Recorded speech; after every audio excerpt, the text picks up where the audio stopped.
case on mining in 1983. I've done the study for the Ministry of Environment of India, and it was brought to the Supreme Court under Article 21 of our Constitution, which is on the right to life of all citizens of India and the state's duty to protect life.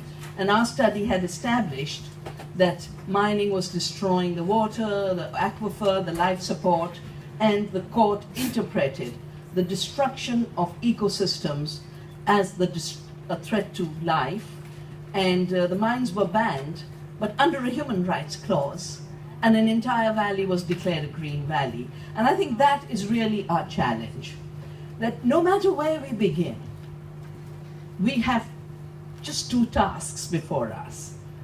The first is to remember again something that you just mentioned, Valerie, that we never are separate from nature. We can't be, we'd be dead without the air she gives us, without the water we get, the food we get. And separation is a 200-year-old fossil construct.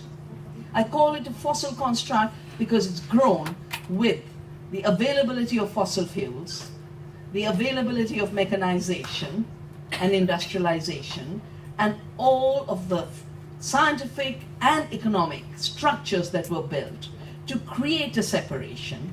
I'm a scientist trained in physics, and I could never understand how the so-called founding fathers of modern science could say nature is dead, how Bacon could say she has to be raped to know her secrets, how Boyle could say reverence for nature interferes in the empire of man. Who gave you permission to establish an empire over the earth?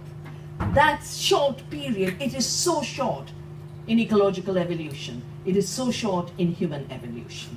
So I think the big challenge is to remember that we are part of nature. We can never escape, except in our brains. And that too is an illusion. And the people who think they're separate are the ones who have a problem, not those of us who don't. And most cultures of the world are cultures of the earth. And then there are the communities for the protection of nature, and the communities that have so far thought of human rights as separate.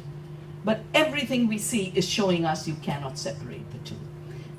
2015 is the year of soil.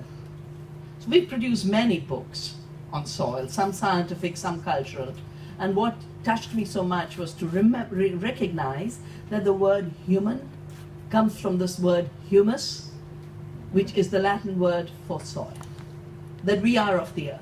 And even the Laudato Si that was discussed, there's 2 paras that the Pope has written about how we are of the earth, we are of the soil. So that's the first correction, the correction of the reductionist mechanistic paradigm as the ruling paradigm into an ecological worldview. And that ecological worldview feeding both law as well as our ideas of the economy, our ideas of development. And I don't think we need to be worried too much that every place we can't address the issue in the same way. You mentioned how you had to go to European levels and you had to go to international levels. In other countries, the international is what's becoming the problem. For us, free trade treaties, WTO, TTIP, TPP, that's the problem. The international is the problem. So you go to the national, the subnational, the local. And the minute we have diversity as our core guiding principle, biological diversity, cultural diversity, legal diversity in the sense, it doesn't matter, you could begin with human rights, but end up with ecological rights, rights of nature. You could begin with rights of nature and defend the rights of people. But even more importantly, the highest law is natural law.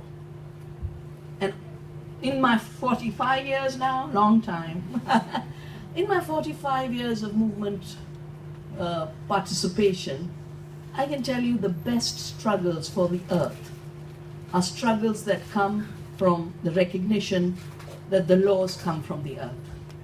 A state doesn't write them, a corporation definitely cannot write them, nature writes them, and our duty is to defend those laws. It's also to understand those laws. And so we have fought criminalization of seed saving by writing the law of the seed, by studying what does the seed tell you. It tells you diversity, it tells you resilience, it tells you nourishment. What's the law that comes in UPOF, patenting? Uniformity, uniformity, uniformity. And there's a criminalization of diversity. I want to just touch on two things that make our task both easier and more difficult.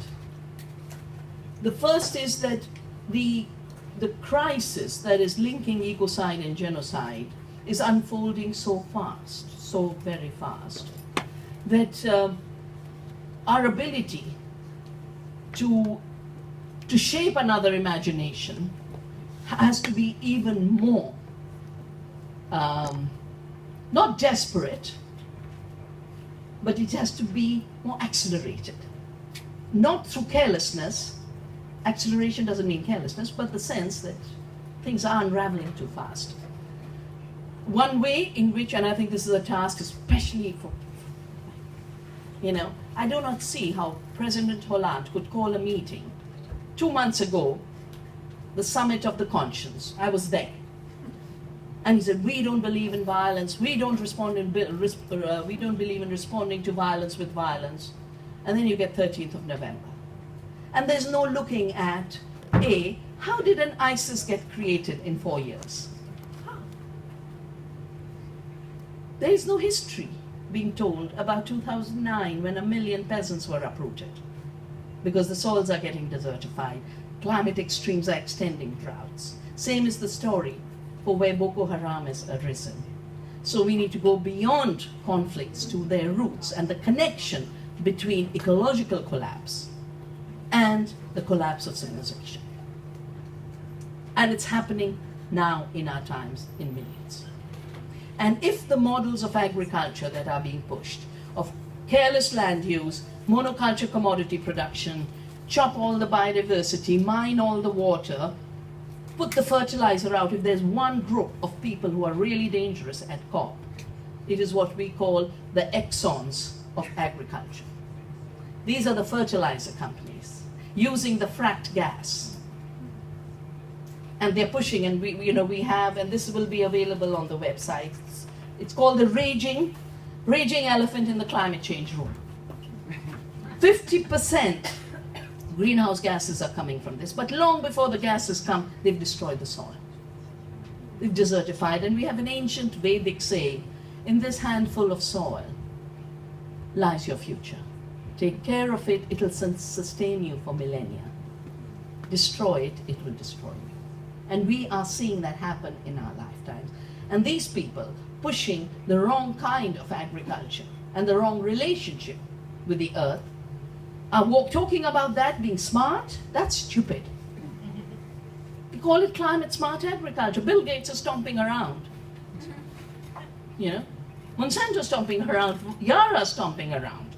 So I feel we need to connect more deeply what's happening in the corporate world, the technology world, the legal world, and the activist world. Our environmental laws were shaped by a 10-year movement to protect India's forests through hugging the trees, the Chipko movement. That gave our environmental laws 10 years of grassroots resistance. It didn't come from the top. It came from the bottom. And I think we need to recognize that very often it'll be these actions from the grassroots that are going to create a wake-up and a possibility of an alternative.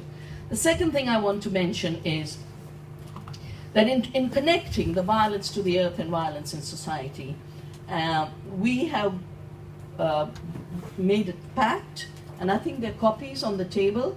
There's a very short version, there's a longer version. It was first drafted at an event on November 9th in Paris, in the block where some of the bombing took place, with the local organic farmers, Solidarity Vandana.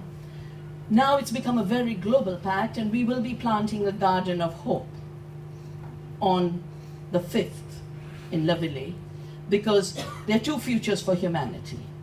Make money while you can, privatize every commons, turn every crisis into a market for weapons, thinking that then you'll escape to the moon. All of these guys talk of escaping to Mars. They call it terraforming Mars, making Mars an agriculture zone. Take responsibility for this beautiful earth. There is no escape, and there should be no escape allowed. It is immoral, it is a crime. And we can either have dead zones all over. Today is the day of oceans. These same fertilizers are the reason for dead zones in the ocean. And so the interconnected world, I mean, we've had 200 years of separation, division.